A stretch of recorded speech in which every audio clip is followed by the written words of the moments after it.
लोग, बिल्कुल नहीं। हेलो। संतोष भाई। हाँ सर, हमको ये पूछना था जी। कि लोग मुसलमान लोग कहते हैं कि इस्लाम ही सच्चा मजहब है, जी। तो क्या अगर इस्लाम सच्चा मजहब है तो जी, क्या बाकी मजहब झूठा है? ये अच्छा सवाल है। देखिए, कुरान में ये बात आई है कि इन्ना दीन इंदल्लाहिल इस्लाम, कि जो धर्म है, जो दीन है खुदा के नज़दीक। अच्छा, एक चीज़ मैं पहले आपका कॉन्सेप्ट क्लियर कर दूँ कि अल्लाह को हम जो अल्लाह कहते हैं, ये उसका एक नाम है। असल वो क्या है? वो सुप्रीम बीइंग है। आप उसको ईश्वर कहना चाहें, आप ईश्वर कहिए, नो प्रॉब्लम, हमें कोई एतराज़ नहीं है। या मसलन कोई मज़हब के लोग गॉड कहें या कोई यहोवा कहें, हमें कोई एतराज़ नहीं है। हाँ, खुदा के लिए वो नाम बोला जाए जो खुदा के लिए खुदा के लायक हो। अब मसलन आप उसको ये कहने लगें, किसी भी इंसान का नाम दे दें। मसलन ठीक है, आप खुदा को मसलन, मैं वैसे ही मिसाल दे रहा हूँ, बुरा मत मानिएगा, संतोष कहने लगे। मुझे नहीं पता संतोष के मायने क्या है। तो ये मुनासिब नाम नहीं होगा। खुदा के लिए उसके लायक नाम होना चाहिए। तो खुदा ने ये कहा कि अल्लाह के उसके नज़दीक जो एक्सेप्टेड धर्म है ना, वो क्या है? Full submission. इस्लाम। इस्लाम का मतलब क्या है? Full submission. कि आप अपनी विल को खुदा के सामने सरेंडर कर दें। ठीक है? अब उसने तरीके बताए हैं और वो तरीके हर दौर में अलग-अलग तरीके बताए गए हैं। मसलन आप जैसे ये क्लेम करते हैं कि भई सनातन धर्म बहुत कदीम है, तो हो सकता है कि उसमें तरीके बताए गए हों वेदों के ज़रिए। मैं सिर्फ़ हो सकता है की बात कर रहा हूँ, मैं कन्फर्म नहीं कर सकता। या मसलन तौरात नाज़िल हुई हज़रत मूसा पर या इंजील नाज़िल हुई हज़रत ईसा पर, तो अलग-अलग तरीके उस सबमिशन के बताए गए हैं। अच्छा, एक पैगाम आता गया और पुराना जो पैगाम है, वो कैंसल होता गया। ये खुदा का हक है। चूँकि वो ये देखता है कि ह्यूमैनिटी का जो थिंकिंग प्रोसेस है, वो जैसे-जैसे इवॉल्व कर रहा है, जैसे-जैसे बढ़ रहा है, उसके एतबार से उसको नए-नए पैगामात दिए गए हैं। तो वो एवोल्यूशन होता रहा उसके थॉट प्रोसेस में, नए-नए पैगामात आते रहे, नई-नई शरीयतें आती रहीं और पुरानी शरीयतें मनसूख होती गईं। तो जो पुरानी शरीयतों को नई शरीयत के आने के बाद भी मानने वाले थे, उनको ये कहा गया कि भई ये मुनकिर है। और जो नए शरीयत को मानने वाले थे, बशर्ते को ये साबित हो गया कि वो नई शरीयत है, उनके बारे में ये कहा गया कि वो मुसलमान थे। तो नबी करीम सल्लल्लाहु अलैहि वसल्लम से पहले हज़रत ईसा के पैगाम को मानने वाले मुसलमान थे। हज़रत ईसा से पहले हज़रत मूसा के पैगाम को मानने वाले कौन थे? मुसलमान थे। हज़रत मूसा से पहले हज़रत इब्राहीम के पैगाम को मानने वाले कौन थे? मुसलमान थे। चूँकि इस्लाम के माने क्या है? सबमिशन। हर एक ने सबमिशन किया खुदा की विल के सामने। ऐसे ही जो आखिरी पैगाम है, वो कुरान करीम है। अच्छा, अब कोई ये कहे कि भई आपने तो आखिरी मान लिया, तो ठीक है भई, इससे बेहतर या इस जैसा कोई कलाम लाके दिखा, तो हम यही तो कह रहे हैं। जिसको हम ये कहें कि नहीं कुरान आखिरी कलाम नहीं है, एक और कलाम नाज़िल हो गया। तो अभी तक के खुदा के आखिरी कलाम के बाद कोई दूसरा कलाम अल्लाह ने नाज़िल नहीं किया होता तो सामने आता।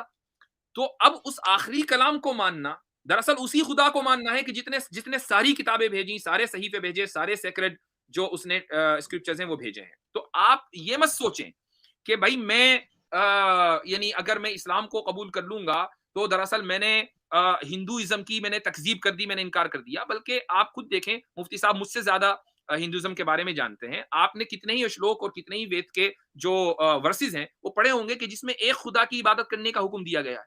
भाई कुरान भी तो यही कहता है ना कि एक खुदा की इबादत करें। डिफरेंस कहाँ है? नहीं नहीं, आप बोल रहे हैं अभी तुरंत कि पुराना जो पैगाम है जी। वो कैंसल हो गया, जी। ठीक है। जी। जबकि कुरान में साफ साफ लिखा हुआ है हम्म। कि जितने भी रसूल आए हैं, जितने भी नबी आए हैं, उन पर जितने जितने भी किताबें उतरी है और जितने नबियों रसूलों पर आयतें उतरी है, उन सब पर ईमान लाओ। तो आप ये कैसे कह दिए कि पुराना वाला जो पैगाम या कलाम है वो कैंसल हो गया? नहीं, ईमान तो हम लाते हैं। आपने आपसे किसने कहा कि हम ईमान नहीं लाए? हम तो ये कहते हैं कि जितनी भी वही अल्लाह ने पहले आदमी से, पहले इंसान से, हज़रत आदम से लेकर नबी करीम सल्लल्लाहु अलैहि वसल्लम तक, और हमें ये भी नहीं पता कि कितने अंबिया आए हैं, उनके नाम क्या-क्या थे। विदाउट नोइंग देयर नेम्स, जितनी भी मर्तबा अल्लाह ताला ने इंसान के साथ कम्युनिकेट किया है, जिसको हम वही या रेवलेशन अंग्रेजी में कहते हैं, हम सब पर ईमान लाते हैं। लेकिन ईमान लाना और अमल करना दोनों में फ़र्क है। ठीक है? हम ये कहते हैं कि खुदा ने कम्युनिकेट किया है। भई हम तो तौरात के ऊपर, ज़बूर के ऊपर, चूँकि ये किताबों के नाम कुरान में लिखे हुए हैं, इंजील के ऊपर हम तो ईमान लाए हैं। हम उनको यही कहते हैं कि खुदा की तरफ से भेजी हुई किताबें हैं। अगर कुरान में मसलन वेद का नाम होता, हम ईमान लाते वेद के ऊपर। और हम अभी भी ये कहते हैं कि वेद के अंदर जिस तरह का कंटेंट मिलता है, ऐसा हो सकता है, मैं अभी भी कह रहा हूँ, ऐसा हो सकता है। मैं कंफर्म नहीं हूँ कि वो किसी वो एक डिवाइन रेवलेशन हो। तो ईमान लाने में कोई हर्ज नहीं है। जैसा कि है कि अगर कोई इंसान अल्लाह का कोई कलाम आया था धरती पर जी, कुरान से पहले, जैसे जी, कि तौरात हो गया, ज़बूर हो गया, इंजील हो गया, जी, और वो उस मज़हब में पैदा हुआ जी, और आखिर तक उसी पर ईमान रखते हुए वो मर गया, जी, ठीक है? जी। तो क्या होगा वो, क्या उसको आखिरत में बशारत मिलेगा, उसी बख्शिश होगी या नहीं होगी? मैं एक मिसाल देता हूँ आपको कि मिसाल के तौर पर आप मुझे लगता है कि आप इंडिया में रहते होंगे, तो ज़ाहिर है कि आप एक लॉ अबाइडिंग सिटीज़न होंगे। मेरा असम्पशन आपके बारे में यही हम पिछले 10 साल से मुसलमानों के में ही मेरे घर में मेरा आना-जाना लगा हुआ है। नहीं, आप इंडिया वहाँ में ही रहते हैं। खाते-पीते के बारे में नॉलेज भी रखते हैं, आप उनका आप दीन इंडिया में के रहते बारे हैं। में भी जानते हैं, ऐसा बात इंडिया नहीं में है। रहते हैं आप? तो हाँ, इंडिया हिंदुस्तान से हैं। जी, जी, जी, जी, ठीक। अब मान लीजिए इंडियन गवर्नमेंट ने एक लॉ पहले से बना रखा था। उसके बाद उसके अंदर उसने अमेंडमेंट कर दिया। तो अब आप ये कहेंगे कि नहीं जी मैं तो पुराना वाला मानूँगा, अमेंडेड लॉ को ही मान सकता हूँ मैं। मुझे तो पुराना ही वाला मानना है।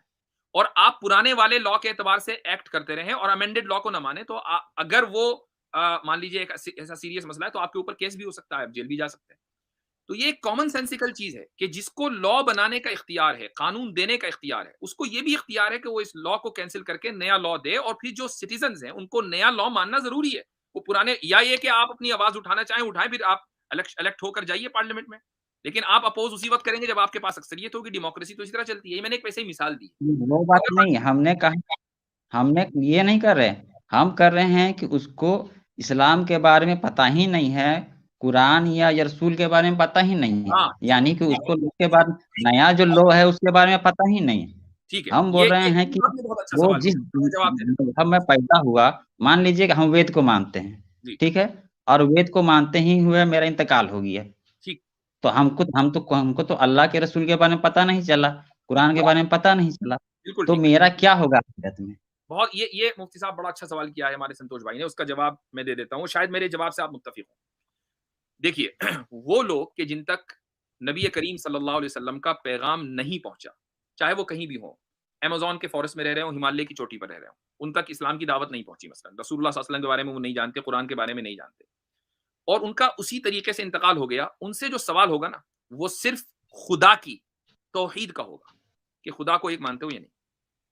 अगर वो सवाल में और इंसान अपनी अकल से खुदा को एक मान सकता है। मिसाल के तौर पर आप ये देखें कि सचवाला जो खुदा के जो कुरान के मुनकिर हैं, वो अपनी अकल से ये कहते हैं कि मैं एक सुप्रीम ताकत को मानता हूँ। अपनी अकल से उन्होंने माना ना। हुँ, तो एक हुँ। आदमी अपनी दूसरे अकल से एक सुप्रीम बीइंग को एक मान सकता है। अगर वो इस तरीके से मरता है, तो इंशाअल्लाह वो जन्नत में जाएगा। उसके अलावा रसूलुल्लाह सल्लल्लाहु अलैहि वसल्लम के बारे में उससे सवाल इसलिए नहीं होगा कि वो जानता ही नहीं, वो एक्सक्यूज़्ड है। कुरान के बारे में उससे सवाल नहीं होगा, क्योंकि कुरान की दावत उस तक पहुँची ही नहीं। वो तो एक्सक्यूज़्ड है। हाँ, वही तो मुसलमानों के ज़हन में तो यही है कि मेरा ही धर्म इस्लाम सच्चा है, बाकी लोग काफ़िर हैं। मैंने आपसे कहा कि जो बात मैं कह रहा हूं, मैं ये नहीं कह रहा हूं मेरे पूरी बात को कॉन्टेक्स्ट में समझिए कि एक आदमी जिसको इस्लाम की दावत नहीं पहुंची, वो कुछ नहीं जानता इस्लाम के बारे में, वो अपनी अकल से या जो भी है, वो एक खुदा और सुप्रीम बीइंग पर यकीन रखता है, बस यही उससे सवाल होगा, इसके अलावा नहीं होगा। क्योंकि अकल तो खुदा ने दी है ना, अकल तो सही इस्तेमाल हो सकती है, अगर गलत इस्तेमाल हो सकती है तो सही भी इस्तेमाल हो सकती है। ठीक हुँ, है संतोष भाई, बहुत बहुत अच्छा शुक्रिया। कुछ लोग ये आप बात बोले, ये बात हमको बहुत अच्छा लगा चलें, बहुत बहुत, क्योंकि लेकिन लेकिन लेकिन बाकी संतोष लोग जो भाई, है आप तक कुरान इस की। सवाल का जवाब आज तक कोई मुसलमान हमको दिया नहीं। हम यहाँ पर इतना भी मौलवी लोग हैं, देवबंदी, बरेलवी सभी लोग हैं, कोई जवाब ही नहीं देता था हमको इस तरह का सवाल का जवाब।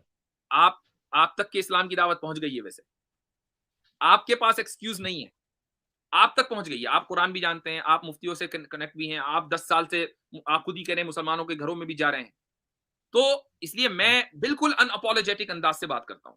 आप अगर अपने बारे में ये पूछ रहे हैं तो आपके पास तो दावत पहुंच गई, क्या आप कुरान के बारे में नहीं जानते? बताइए। हाँ, ये बात तो ठीक है सर, लेकिन इस बात से हम इनकार नहीं करते हैं। तो लेकिन अगर आप कुरान के हमें बारे में तो जानते हैं और आपने अटेम्प्ट नहीं किया कुरान को समझने का, आप पढ़िए कुरान। आपको कोई सवाल आए तो आप एक्स मुस्लिम की स्ट्रीम में जाकर ना पूछें, क्योंकि वो तो भाई वो खुद ही एतराफ कर रहे हैं कि हम कुछ नहीं जानते। अभी एक एक्स मुस्लिम जो है एक इंटरनेशनल प्लेटफॉर्म पे बुरी तरह एक्सपोज हुआ है। ये कह रहा है कि मैं इस्लामिक स्कॉलर हूं, दूसरे एक्स मुस्लिम ने उसका बुरी तरीके से एक्सपोज कर दिया। तो इनमें आपस में जंग भी अब चल रही है, ये भी है। तो एनीवेज आप किसी स्कॉलर से सवाल करें, इंशाल्लाह मेरे पास आप आइए, मुझे फेसबुक के ऊपर आप मैसेज कीजिए, कुरान से आपको कहीं भी कोई सवाल होगा, मैं इंशाल्लाह आपको जवाब दूंगा। I am here to help you. तो अगर आप कोई तक भी दावत पहुंच कोई रही है। हिंदू अगर किसी मुसलमान को कहता है अस्सलाम वालेकुम, तो जी, हम देखते हैं मुसलमान उसका जवाब देता ही नहीं है। तो मेरे ऐसा लगता है कि जी, जैसे कि मुसलमान चाहता नहीं है। अच्छा, हिंदू अगर उस मुसलमान को कह रहा है कि अल्लाह आपको सलामत रखे, तो जी। मुसलमान उसको जवाब नहीं देता है, इसका मतलब मुसलमान क्या ये चाहता है कि तुम सलामत नहीं रहो, जबकि मैं वो उस तो पर सलामती भेजता है कि हम चाहते हैं कि तुम कितनी सलामत भाई। रहो, और वो कहता है कि नहीं तुम सलामत नहीं रहो। जी, जवाब नहीं दे रहा, इसका मतलब ये है ना कि हम कह रहे हैं कि तुम सलामत रहो, अब वो नहीं कह रहा है, इसका मतलब वो चाहता है कि तुम सलामत नहीं रहो। जी, तो संतोष इस भाई। तरह का ये कीड़ा जो है, जी, संतोष भाई, इसके मैं बारे में हम जानना। अपनी सुनिए, सुन लीजिए, मैं अपनी कितनी ही वीडियो में, आज से नहीं, मैं सालों से स्ट्रीम कर रहा हूँ, मेरे ख्याल से 2016 से मैं स्ट्रीम कर रहा हूँ। तब से मैंने कितनी मर्तबा इस सवाल का जवाब दिया गैर मुस्लिमों का, कि अगर कोई मसलन पहल करता है, अस्सलाम वालेकुम कहता है, तो हम उसको वालेकुम सलाम कहेंगे। बिल्कुल कहेंगे। भाई हम तो दुआ करते हैं आपकी सलामती की। हम आपकी, यानी हम तमाम इंसानियत की सलामती की दुआ कर, अस्सलाम वालेकुम क्या मतलब है? आप पर खुदा की सलामती हो। भाई क्यों आप महरूम रहे खुदा की सलामती से? आप पर जो खुदा की सलामती होगी, वो इस तरीके से होगी कि अल्लाह ताला आपको खुदा, वो आपको सीधे रास्ते पर लेकर आए। ये है सलामती का मतलब। तो बहुत से मुसलमान जानते नहीं हैं, इसलिए ये रिएक्शन होता है, लेकिन अगर जानेंगे तो ये रिएक्शन नहीं होगा। अच्छा, मुसलमानों का 73 फिरका में बंटने का कारण क्या है? देखिए, जब इंसान कोई भी बात अपनी अकल से समझने की कोशिश करेगा, यानी सिर्फ, और अपनी अकल को अकले कुल समझेगा, ऐसे सचवाला जी की तरह कि भाई मेरा ही उसूल ही ठीक है, तो अब वो इख्तलाफ हो जाएगा। तो ऐसे ही मुसलमानों में भी बहुत इख्तलाफ हुआ है, कुरान करीम को अपनी अकल की रोशनी में समझना और ये समझना कि मेरी अकल सही है, तो इख्तलाफ हो गया। ये इख्तलाफ नेचुरल है, ये इख्तलाफ हर जगह है, सिर्फ मुसलमानों में नहीं है। ईसाइयों में आप देख लीजिए कितने फिरके हैं, आप हिंदुओं में देख लीजिए, सनातन एक फिरका है और उसके बाद आर्य समाज एक दूसरा फिरका है, और इन दोनों में इतना ही इख्तलाफ है, आप ये नहीं कह सकते कि ये दोनों एक मजहब की दो शाखें हैं। यानी मेरे पास देखिए ये किताब रखी हुई है, मैं आपको दिखा देता हूँ, ये देखिए, उर्दू तर्जुमा ऋषि दयानंद की सत्यात प्रकाश, ठीक है। इस किताब में उन्होंने जैनियों के खिलाफ लिखा है, बुत परस्ती के खिलाफ लिखा है, ठीक है। जैन जो है हिंदुस्तान के कानून के मुताबिक हिंदुओं में माने जाते हैं। पूरा एक चैप्टर इसमें जैनियों के खिलाफ है, पूरा एक चैप्टर इसमें बुत परस्ती के खिलाफ है, सनातन धर्म की जो बुनियादी चीजें हैं उसके खिलाफ है। तो अब आप मुझे बताइए कि क्या हिंदुइज्म में इख्तलाफ नहीं है? इख्तलाफ हर जगह है। नहीं, हम कारण जानना चाहते हैं कि आखिर मुसलमानों ने ऐसा कौन सा चीज को पकड़ लिया है जिस कारण एक दूसरे से भटक रहे हैं? क्या वो कुरान पढ़ के भटक रहे हैं, या हदीसों का मैंने आपको तर्जुमा या बताया कि तफसीर जानकर भटक रहे हैं? किसी भी चीज को अपनी अकल के मुताबिक समझकर ये कहना कि मेरी अकल ही सही है, ये भटकने की बुनियाद है, ये इख्तिलाफ की वजह है। अच्छा, ठीक है जनाब, ठीक है सर, बहुत बहुत धन्यवाद। शुक्रिया। चलें, संतोष भाई आप तशरीफ लाए, बहुत अच्छा लगा। भाईजान तुम हम एक ही प्लेट में खाएंगे। क्या बात है, क्या बात है, क्या बात है, क्या बात है, एक नंबर, क्या बात है।